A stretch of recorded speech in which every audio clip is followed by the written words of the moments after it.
إن الحمد لله نحمده ونستعينه ونستغفره ونعوذ بالله من شرور أنفسنا ومن سيئات أعمالنا من يهده الله فلا مضل له ومن يضلل فلا هادي له أشهد أن لا إله إلا الله وحده لا شريك له وأشهد أن محمدا عبده ورسوله اللهم صل وسلم وبارك على محمد وعلى آله وأصحابه أجمعين أما بعد. Muslimin muslimat yang dirahmati Allah Ta'ala sekalian, alhamdulillah, dengan izin Allah Ta'ala kita menyambung kembali bicara kita yang terhenti pada 18 hari bulan 5 yang lalu.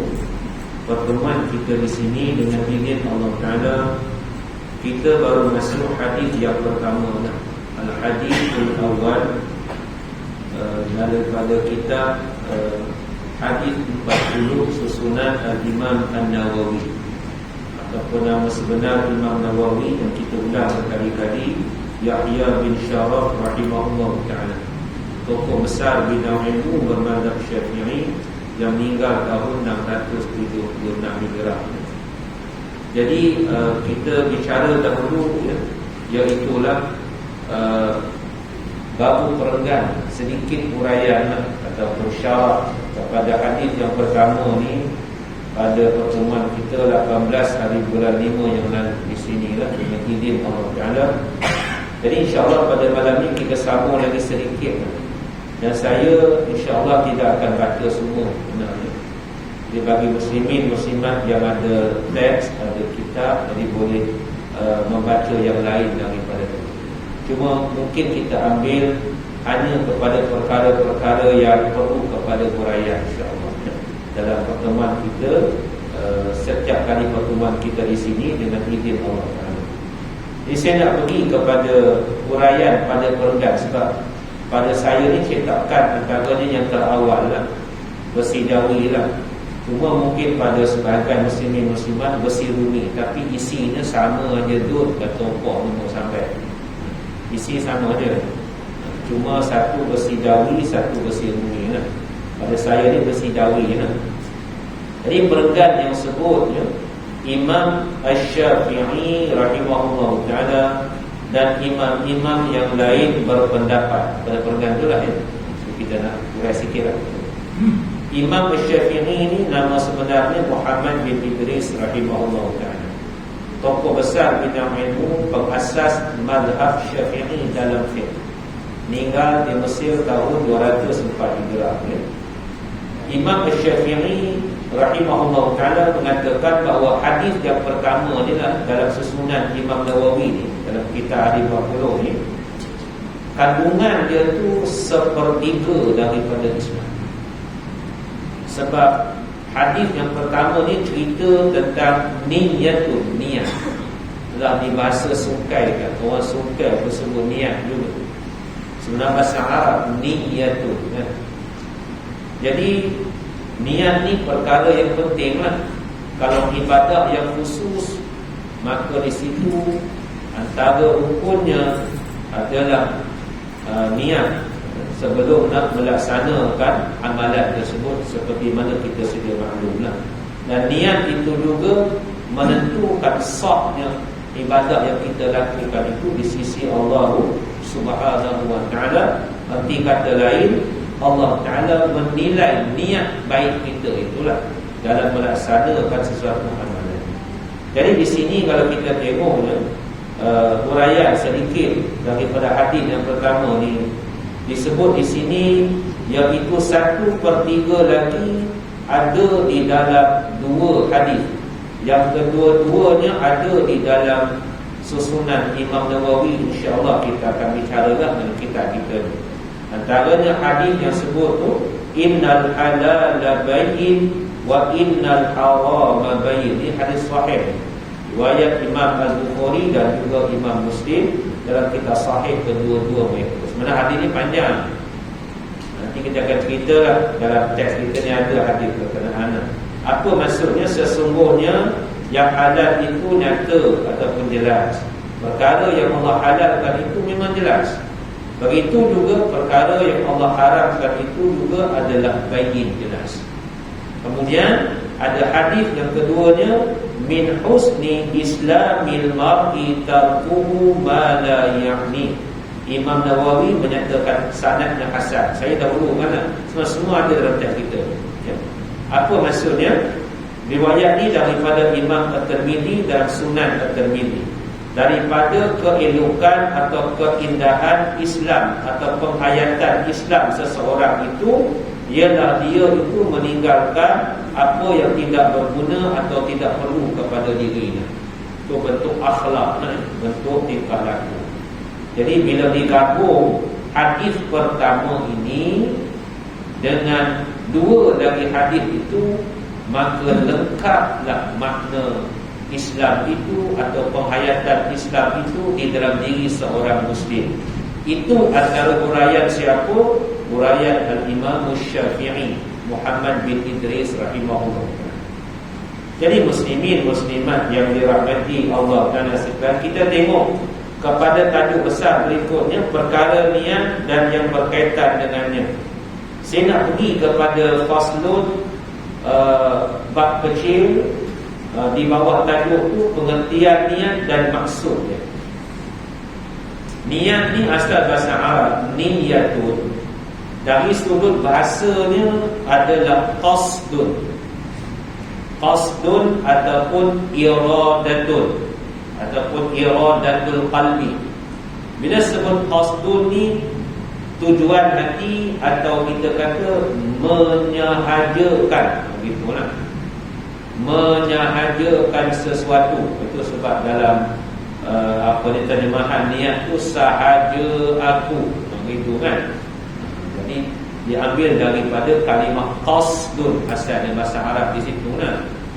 Jadi yang kita nak amalkan adalah niat dari sudut istilah ataupun syarak. Saya rekatkan saja, iaitu disebut bahawa kalau di dalam mazhab Syafi'i yang masyhurnya pengertian niat seperti mana dalam teks kita tu, qasad mengerjakan sesuatu bersamaan dengan melakukannya.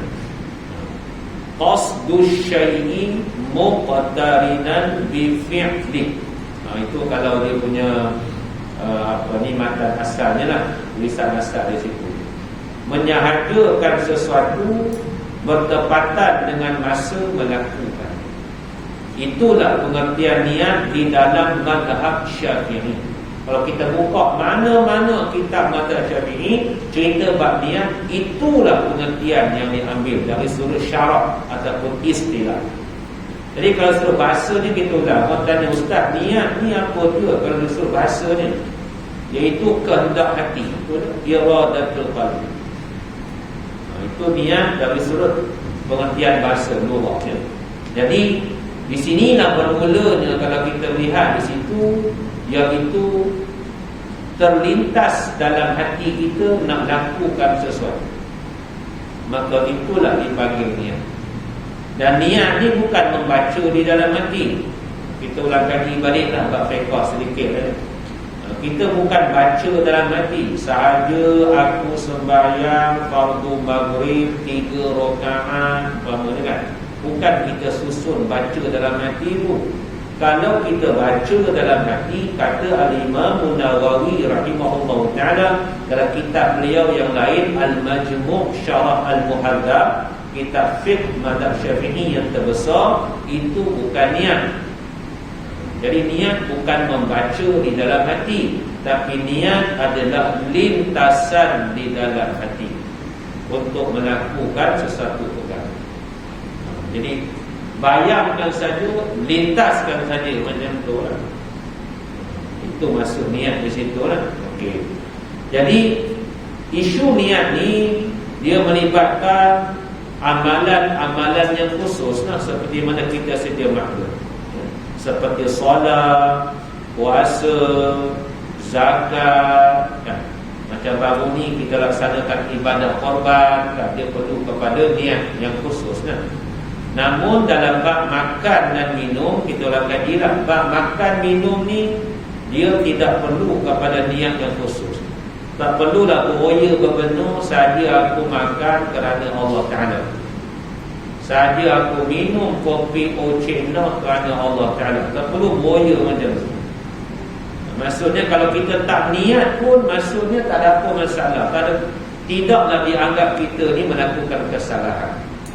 Namun ada juga pandangan sebahagian Asy-Syafi'iyah, sebahagian ulama bermadzhab Syafi'i rahimahullah ta'ala, antaranya Al-Imam Al-Ghazali Muhammad bin Muhammad rahimahullah ta'ala, meninggal tahun 505 Hijrah, yang menyebut dalam kitab beliau, antaranya kitab Minhajul Abidin, menyatakan bahawa kalaulah seseorang itu apabila dia hendak makan atau minum, dia niatkan agar dengan makan dan minum itu Allah akan berikan kekuatan pada tubuh badannya agar dia dapat laksanakan perintah Allah dengan baik, moga-moga niat yang begitu, kata Imam Al-Ghazali rahimahullah ta'ala, Allah akan beri juga ganjaran.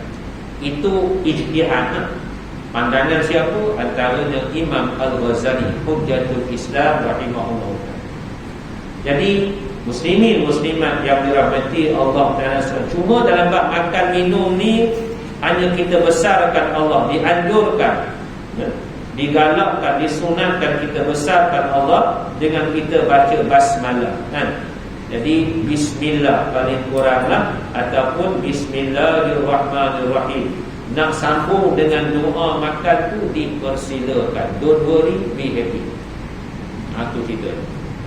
Sama juga bila kita nak memakai baju, memakai pakaian, contohnya kan, tak perlu kepada niat yang khusus. Saja aku pakai baju Melayu ni kerana Allah Ta'ala, tak perlu macam tu. Cumanya sunnah Nabi sallallahu alaihi wasallam, umpamanya dalam Sunan At-Tirmizi, hadis yang sahih, doa bila kita nak pakai pakaian, Nabi ada ajar besarkan Allah Ta'ala. Allahumma inni as'aluka min khairihi wa khairi ma huwa la, wa a'udzu bika min syarrihi wa syarri ma huwa la. Itu doa setiap kali kita nak memakai pakaian. Itu Nabi ajar tu. Kalau kita doa dapat pahala lah. Kalau kita tak doa, tak ada apa masalah, tidak dikenakan hukuman apa-apa pun. Eloklah kita hafal doa tu. Itu ceritanya besarkan Allah, dapat pahala. Sama juga bila kita nak membuka pakaian, tak perlu pada niat yang khusus. Saja aku tanggal baju ni kerana Allah, contoh di nasihat nanti, tak perlu macam tu. Tapi Nabi ajar Sunan At-Tirmizi hadis sahih, iaitu zikir besarkan Allah Ta'ala bila kita membuka pakaian kita. Yang pertama, bismillah. Ini nak buka baju, bismillah. Ada tambahan dalam kitab Amalul Yawm wa Laylah, Imam Ibn Sunni Ahmad bin Muhammad bin Ishaq rahimahullah ta'ala, meninggal tahun 364 Hijrah dengan sanad yang sahih. Bila nak buka baju, nak buka pakaian, nak tanggalkan pakaian, maka Nabi ajar bismillahilladzi la ilaha illahu. Panjang sikit tu, tapi tak ingat yang tu, bismillah memadai. Jadi bila kita baca begitu, maka Nabi sebut syaitan tak dapat melihat atau memandang kepada aurat kita. Itu Nabi ngabur kita tu. Jadi eloklah kita amalkan yang tu, walaupun tidak ada niat yang khusus ketika nak pakai baju atau pakaian. Begitu juga ketika nak menanggalkan baju atau pakaian. Muslimin muslimat yang dirahmati Allah Ta'ala sekalian, kemudian kita tengok sedikitlah di bawah faslun juga dalam huraian dalam teks kita ni. Di bawah tajuknya, hanya bagi tiap-tiap seseorang apa yang dia niatkan. Pada peringkat hadis itu, wa innama likulli imri'in ma nawa. Tu yang penting sangat tu. dan hanya senya bagi setiap orang itu apa yang dia telah niatkan. Kalau dia niatkan nak tempoyak, tempoyak. Itulah ceritanya kan. Kalau dia niatkan lah Allah beri. Itu ceritanya. Jadi clause tu penting dalam hadis tu lah. Maka dalam huraian ini penusun kitab kita membawakan ayat yang biasalah bila sebut soal keikhlasan. Sebab bila kita bincang soal niat ni, dia ada kaitan dengan soal ikhlas. Ya. Sidqun niyati ma'allahi azza wa jal. Itulah dia kali balik. Sebab ikhlas ni bahasa Arab. Orang sungkai pun sebut ikhlas juga. Kita. Jadi kalau orang tanya kita, Ustaz, ikhlas ni apa pengertian dia? Ikhlas ni, ikhlas tu apa? Ikhlas tu kata orang. Kita ambil pengertian yang mudah. Kita ingat ulang kali balik lah, yang diketengahkan oleh Imam Ibrahim Ibnu Adham rahimahullah ta'ala. Dia tabi'ut tabi'in, tokoh besar golongan sufi, meninggal tahun 161 Hijrah. Yang uraian atau ta'rif atau pengertian beliau berikan kepada ikhlas itu dimuatkan dalam kitab Ihya Ulumuddin, susunan Hujjatul Islam Al-Imam Al-Ghazali rahimahullah ta'ala. Apa dia? Sidqun niyati ma'allahi azza wa jalla. Kita ingat dua pengertian tu sampai mati. Mudah. Nah. Bila sebut ikhlas adalah benar niat. Benar niat atau benar kehendak hati beserta Allah azza wa jalla. Itu tarif pengertian ikhlas yang mudah kita nak ingat. Siapa beri? Imam Ibrahim bin Adham rahimahullah ta'ala. Jadi dalam Al-Quran ni memang banyak ayat dan cerita tentang keikhlasan ni. Antara yang agak masyhur lah, yang rata-rata saya yakin kita di sini dengan izin Allah Ta'ala telah Allah beri kesempatan dapat menghafaz dengan baik surah namanya Suratul Bayyinah. Suratul Bayyinah ni surah nombor 98 di dalam juzuk yang ke-30. Jadi ayat yang kelima daripada Suratul Bayyinah. Itu dalam teks kita ni, kalam Allah yang mulia. A'udzu billahi minasyaitonir rajim. Wa ma umiru illa liya'budullaha mukhlishina lahud-din hunafa wa yuqimus salata wa yu'tuz zakata wa dzalika dinul qayyimah. Masuk dalam bahasa kita lebih kuat, dan tidak diperintahkan mereka. Mereka ni siapa sebenarnya? Kalau kita rujuk dalam tafsir At-Tabari Jami'ul Bayan, kata Imam At-Tabari Muhammad bin Jarir rahimahullah ta'ala, meninggal tahun 310 Hijrah. Asal ayat 5 Suratul Bayyinah ni Allah turunkan kepada Ahlul Kitab, golongan Yahudi dan juga golongan Nasrani. Asalnya gitulah. Jadi mereka tu asalnya merujuk kepada Ahlul Kitab. Namun kata Imam At-Tabari rahimahullah ta'ala, ayat 5 ni juga umum pengajarannya kepada kita umat Nabi yang beriman. Sebab ayat 5 ni Allah fokuskan tentang keikhlasan yang ada kaitan dengan soal niat. Hadis pertama dalam teks kita ni. Dan niat itu termasuk amalul qalbi, perbuatan hati. Jadi kembali pada masuk ayat, tidak diperintahkan mereka melainkan supaya mereka menyembah Allah dengan mengikhlaskan agama kerananya, dengan menjauhi kesesatan. Ada perkataan hunafa. Kalau satu hanifun, hanif bahasanya lurus, tapi tafsirannya adalah jauh daripada kesesatan atau jauh daripada kesyirikan. Arti kata lain, Allah suruh kita ni jadikan diri kita hamba Allah yang hanif, yang menjauhkan diri daripada apa sahaja unsur-unsur kesyirikan. Dan itulah juga yang diajar oleh baginda Nabi sallallahu alaihi wasallam, wahyu daripada Allah Taala dalam doa iftitah.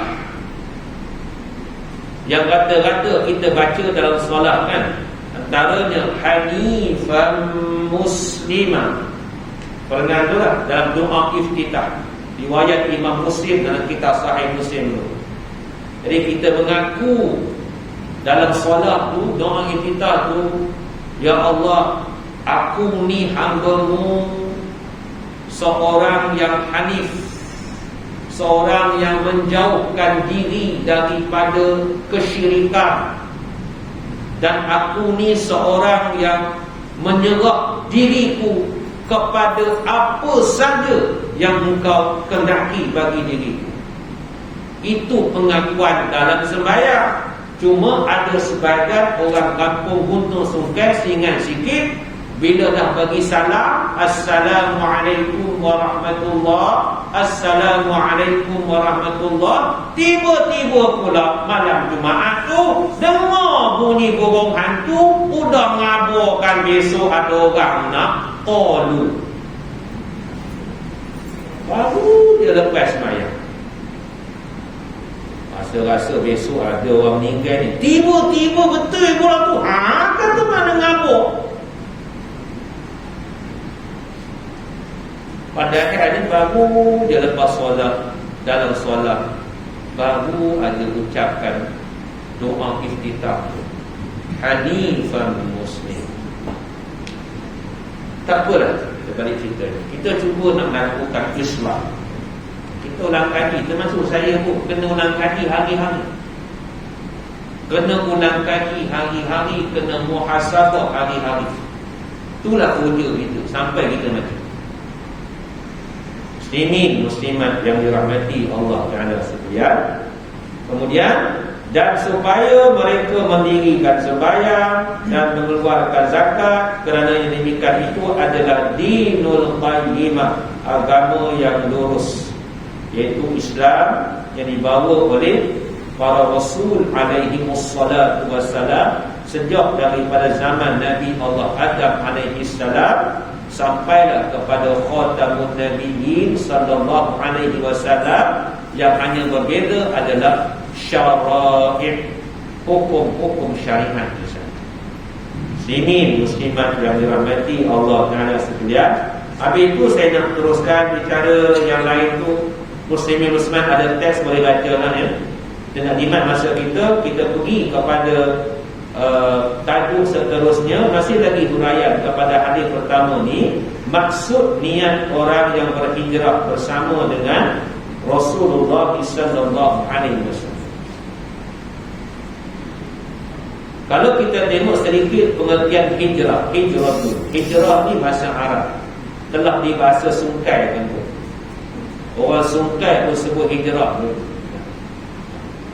Jadi hijrah ni kalau dari sudut bahasanya adalah meninggalkan, lughahnya meninggalkan. Hijrah dalam pengertian hadis pertama ni merujuk kepada suasana yang berlaku ketika itu semasa hayat baginda Nabi sallallahu alaihi wasallam, perpindahan daripada kota Mekah ke kota Madinah. Tujuan utama untuk membela agama Allah Taala. Itu pengertian hijrah kalau balik kepada hadis pertama. Dan hukum hijrah masa tu hukumnya wajib. Jadi melainkan kepada mereka yang ada keuzuran yang dibenarkan oleh Islam ketika itu, maka mereka maksudnya dibenarkan tidak berhijrah ketika. Tapi yang tak ada keuzuran, maka wajib mereka berhijrah. Jadi muslimin muslimat yang dirahmati Allah Taala sekalian, maka apabila saya kata saja, apabila berlakunya Fathu Mekah, kita ambil sikit sirah Nabi. Bila berlakunya Fathu Mekah, bahasa kita pembukaan kota Mekah atau kemenangan menguasai kembali kota Mekah, yang Allah Ta'ala izinkan berlakunya bulan Ramadan tahun ke-8 Hijrah. Maka baginda Nabi SAW, riwayat Imam Al-Bukhari, Sahih Al-Bukhari, daripada Abdullah ibn Abbas radhiyallahu anhu pernah bersabda, hadis yang biasa kita dengar, la hijrata ba'dal fathi walakin jihadun wa niyyatun wa idastunfirtum fanfiru. Maksud dalam bahasa kita lebih kurang, tidak ada hijrah lagi setelah berlakunya kemenangan menguasai kembali kota Mekah. Arti kata maksud Nabi itu tak diwajibkan lagi, maksudnya hijrah macam peringkat awal masa itu lah, daripada Mekah ke Madinah.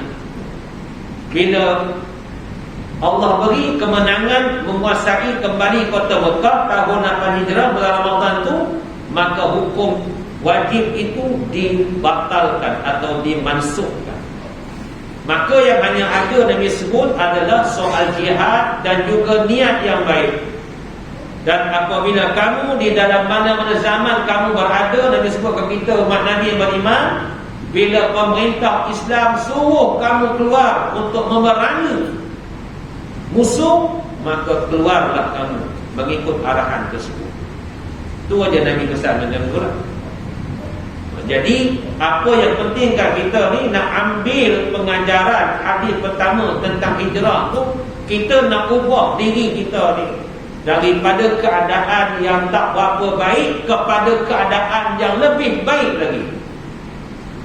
Dan atas dasar itu Nabi berikan formulanya. Ada hadis yang sahih riwayat Imam Muslim dalam kitab Sahih Muslim. Biasa kita dengar bila setiap kali ceramah hijrah akan dibacalah hadis, wal muhajiru man hajara ma nahallahu an. Orang yang berhijrah yang sebenarnya Nabi kata adalah orang yang meninggalkan perkara yang Allah larang dirinya melakukannya. Jadi kita nak jadi muhajir. Muhajir orang yang berhijrah. Walaupun hukum hijrah asal telah dimansuhkan, daripada Mekah ke Madinah tu telah dibatalkan oleh Allah Ta'ala, namun masih ada lagi konsep hijrah ni dalam diri orang beriman sampailah dia bertemu Allah Ta'ala. Antara Nabi ketengahkan, dia tinggalkan segala perkara yang Allah larang, mendekatkan dirinya kepada perkara yang Allah redha. Kita nak jadikan diri kita muhajir yang sebenarnya. Muslimin, muslimat yang dirahmati Allah Ta'ala sekalian. Kemudian seterusnya, iaitulah pada huraian pengertian dunia. Saya nak baca sikit sebab dunia ni Imam Nawawi dia sempat huraikan ke semua 42 hadis di dalam susunan beliau. Jadi kitab ni namanya Kitab Hadis 40 kalau bahasa kita lah maksudnya, Matnul Arba'in An-Nawawiyah, Hadis 40 susunan Imam Nawawi. Tapi sebenarnya dalam kitab ni ada 42 hadis. Imam Nawawi sempat huraikan ke semua. Dia ada kitab dia syarah kepada Matan Arba'in. Apa terdekat saja. Maka ada sedikit huraian dimuatkan teks kita ni, asalnya huraian daripada Imam Nawawi tentang pengertian dunia. Ad-dunia asal bahasa Arab dah dibahasa sungkai kan. Dunia dot kata apa dengar sampai dunia. Jadi perkataan dunia ni ada asalnya daripada dua perkataan. Pertama disebut dunuwun. Dunuwun maksudnya yang dekat, yang dekat. Satu lagi adalah dana'atun. Dana'atun maksudnya hina.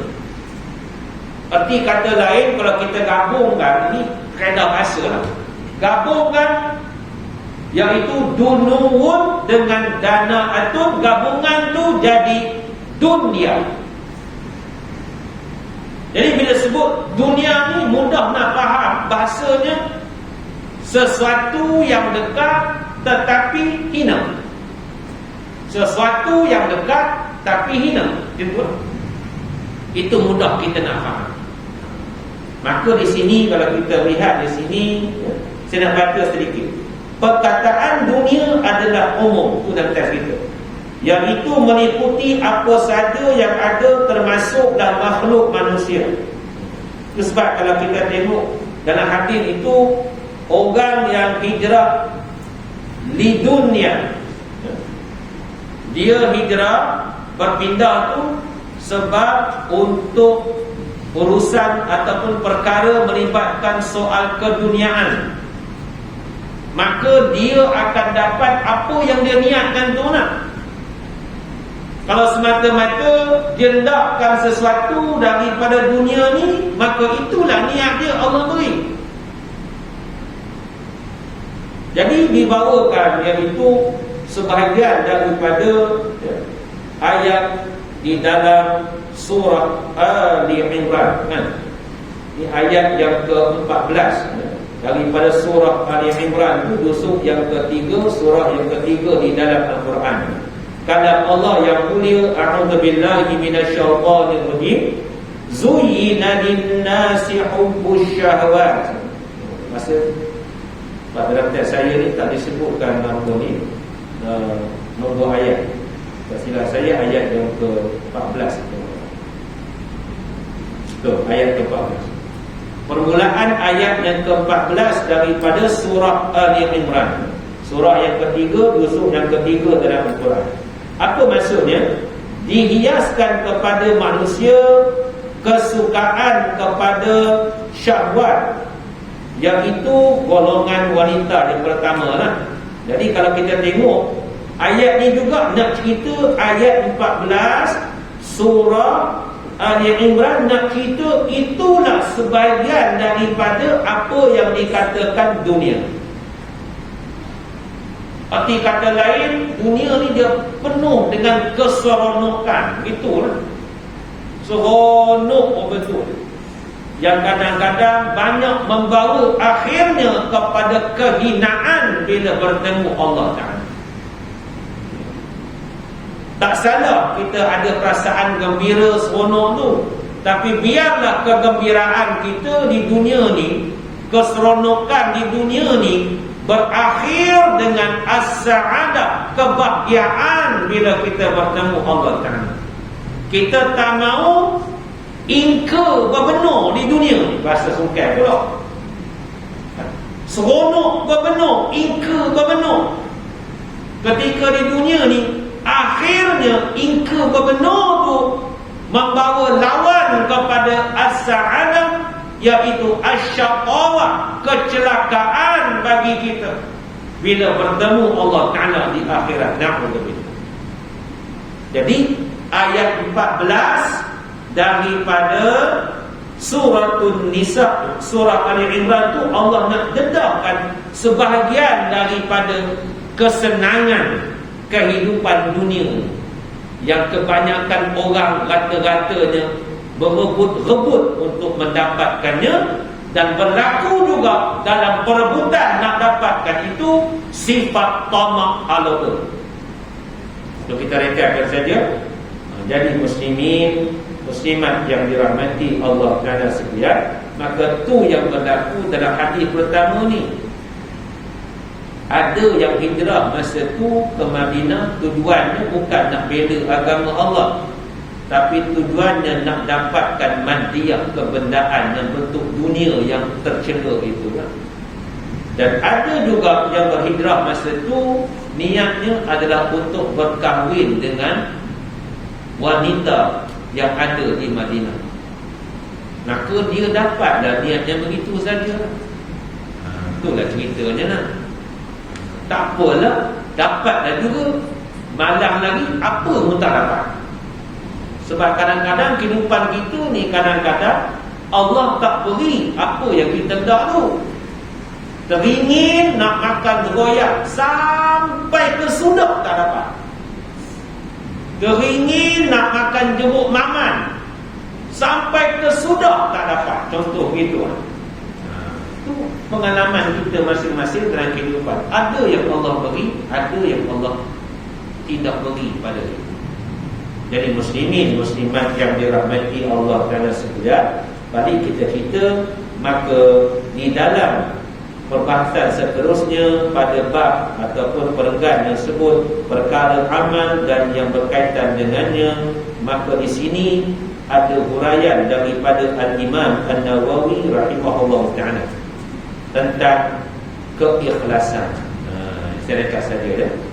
Imam Nawawi dia bahagikan ikhlas ni kepada 3 bahagian. Pertama dikatakan ikhlasul ibad, ikhlas para hamba, iaitu amal yang dikerjakan kerana takut kepada Allah. Bila orang tanya seseorang, kata orang tanya sikit, kamu solat yang wajib ni kenapa kamu buat? Saya buat kerana saya takut kepada azab Allah, saya takut kepada neraka Allah, itu sebab saya solat. Maka adakah dia ikhlas? Ya, kata Imam Nawawi. Itu dipanggil istilahnya sajalah. Istilahnya ikhlasul ibad, ikhlas para hamba. Sebab hamba ni dia takut dengan sayyid tuan dia, dia patuh dengan tuan dia, dia takut dengan tuan dia tu. Jadi itu sana istilah yang Imam Nawawi sebut. Jadi kalau ada orang yang dia melakukan ibadah kerana dia takut neraka Allah, maka masih lagi dianggap dia seorang yang ikhlas. Okey, itu yang pertama. Yang kedua dinamakan ikhlasul tujar, ikhlas para peniaga. Bila sebut para peniaga, nak untung nak. Bila peniaga naklah keuntungan. Maka ikhlas yang kedua ni adalah amal yang dikerjakan, kata Imam Nawawi rahimahullah ta'ala, kerana mendapatkan syurga dan pahala. Bila orang tanya sini pula, kenapa kamu solat yang wajib ni? Saya nakkan syurga Allah Ustaz, saya nakkan pahala yang besar di sisi Allah. Ikhlas ke dia tu dengan jawapannya? Ya, ikhlas. Itu uraian Imam Nawawi rahimahullah ta'ala. Dan tingkatan ketiga ikhlas yang tinggi lah, yang ni berlaku di kalangan para rasul, para nabi alaihimussalatu wassalam, iaitu dipanggil ikhlasul ahrar, ikhlas golongan merdeka. Ikhlas golongan merdeka. Jadi kalau kita tengok seterusnya, iaitulah amal yang dikerjakan kerana malu kepada Allah dan kerana melaksanakan hak kehambaan dan membuktikan kesyukuran serta merasakan dirinya sebagai seorang yang masih dalam kecuaian dan kebimbangan yang penuh ketakutan. Ini dinamakan ikhlas orang-orang merdeka. Mereka beribadah kepada Allah semata-mata mensyukuri nikmat yang Allah beri pada mereka. Maka di sini dibawakan sebahagian daripada hadis baginda Nabi sallallahu alaihi wasallam. Hadis yang sahih, riwayat Imam Al-Bukhari pun ada, riwayat Imam Muslim pun ada. Kita rekaikan sajalah. Iaitu riwayat ni daripada Aisyah radhiyallahu anha, isteri Nabi, Ummul Mukminin. Peristiwanya berlaku maksudnya ketika Nabi solat di tengah malam. Nabi bangun malam ni, kita dah bicara dahulu. Nabi bangun malam ni, qiyam tu berdiri membaca surah. Lepas surah Al-Fatihah, memang lama Nabi diri. Bila begitu keadaannya, maka kata di Aisyah radhiyallahu anha, hatta tatafattara qadamahu, sehingga kan maksudnya kedua-dua kaki Nabi itu maksudnya jadi bengkok di situ. Sebab lama berdiri. Kita bengkok mungkin sebab gaul ke, tak apalah tu, kan ujian Allah bagi kat kita. Tak apalah tu, apalah ujian Allah uji kita macam tu. Tapi berbeza dengan mereka yang sebelum pada kita. Termasuklah diri baginda Nabi sallallahu alaihi wasallam sampai bengkak kedua kaki baginda, bukan kerana penyakit gaul, tak, tapi sebab lama berdiri. Dan kita dah bicara dahulu, 1 rakaat 5 juzuk. 1 rakaat 5 juzuk. Surah Al-Baqarah habis, surah Ali Imran habis, surah Nisa habis. Confirm 5 juzuk mushaf Al-Quran Rusam Uthmani. Baru Nabi rukuk. Terus bayang Nabi tengah malam tu, Hudzaifah ibn Yaman radhiyallahu anhu cerita, Sahih Muslim, apa mereka saya. Maka bila begitu keadaannya, Aisyah pun tanya tu dalam cerita ni, wahai Rasulullah, mengapakah engkau bersusah payah berdiri sembahyang waktu malam hingga buka-buka 2 belah kaki, padahal Allah telah mengampunkan dosamu yang lalu dan yang akan datang. Sebab Nabi ini, bahkan para Anbiya alaihimus salatu wassalam, seperti mana kata Al-Imam Al-Qurtubi, Muhammad bin Ahmad bin Abi Bakrin, meninggal tahun 671 Hijrah, dalam tafsirnya Al-Jami'u li Ahkamil Quran atau tafsir Al-Qurtubi, para Nabi, para Rasul alaihimus salatu wassalam ma'sumun minad dunub, terpelihara daripada melakukan kesalahan dan juga dosa. Seperti kata tak ada dosa. Tadi Aisyah tanya Nabi, kenapa yang bahasa sungkai berhoya berbenur? Kita agak-agaknya kalau dah macam tu dah tahu. Contoh kita buat contoh je.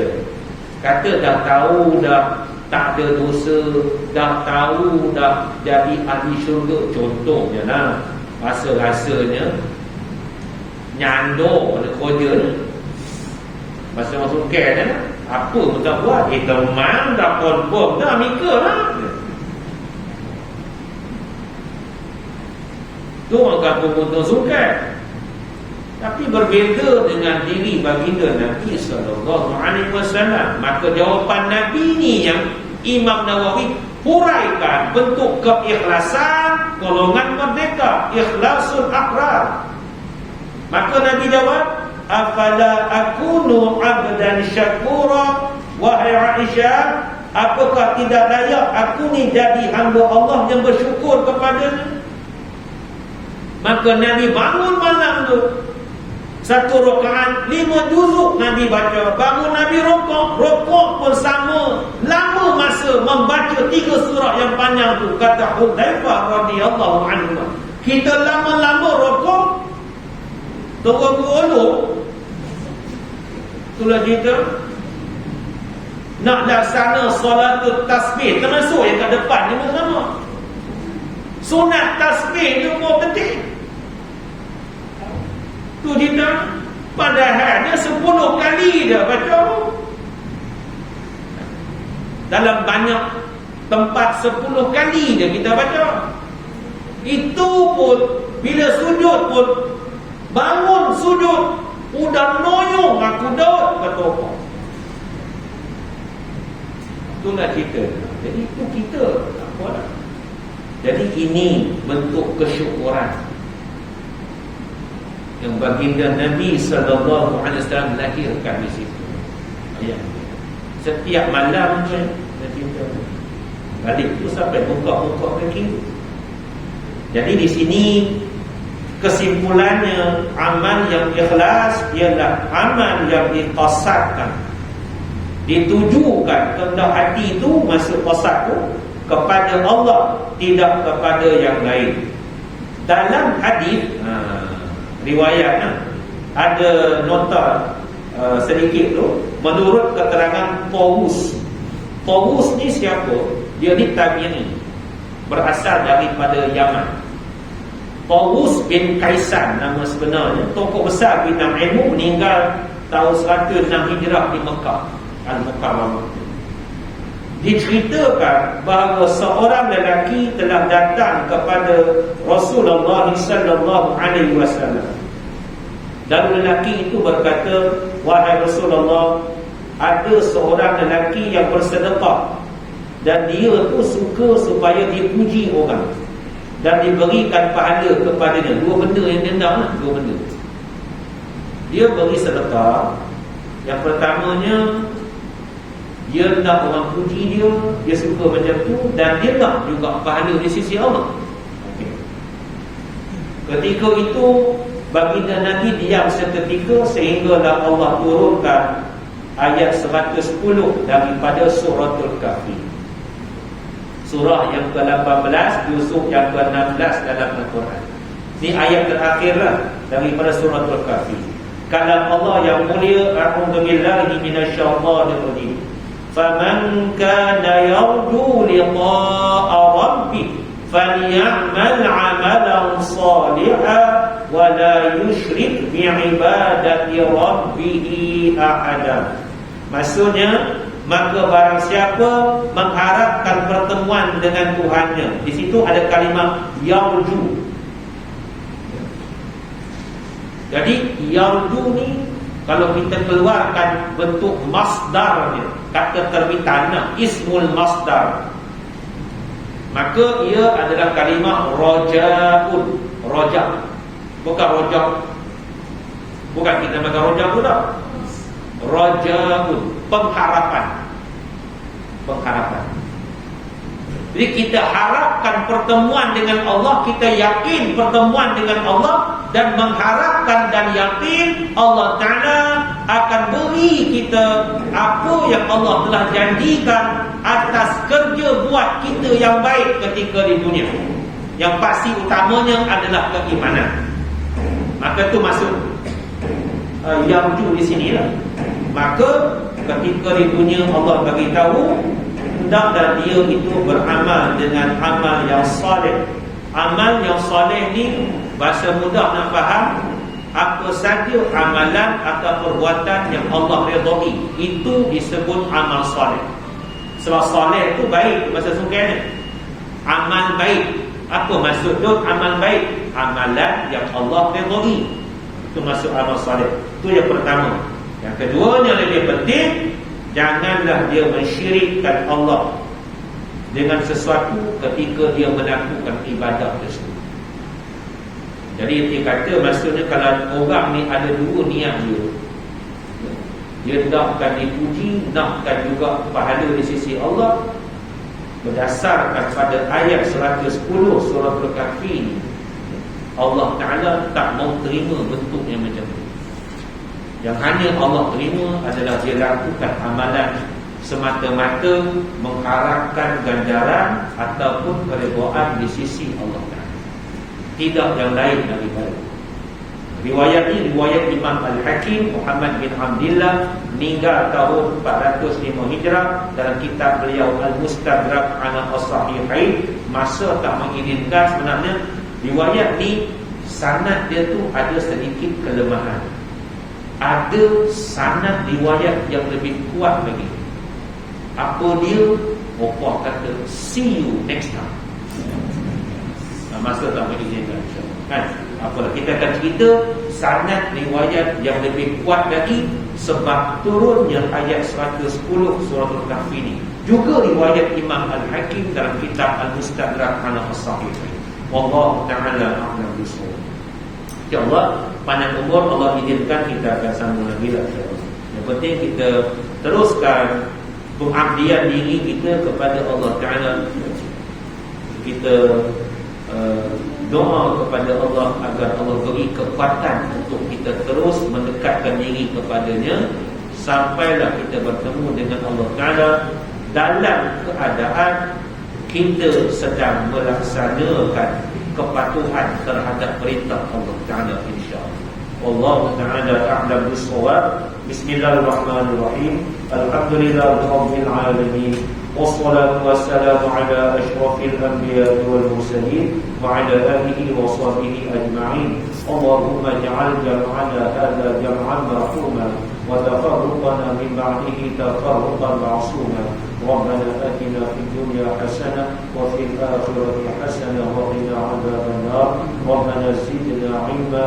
اللهم مصرف القلوب صرف قلوبنا على طاعتك.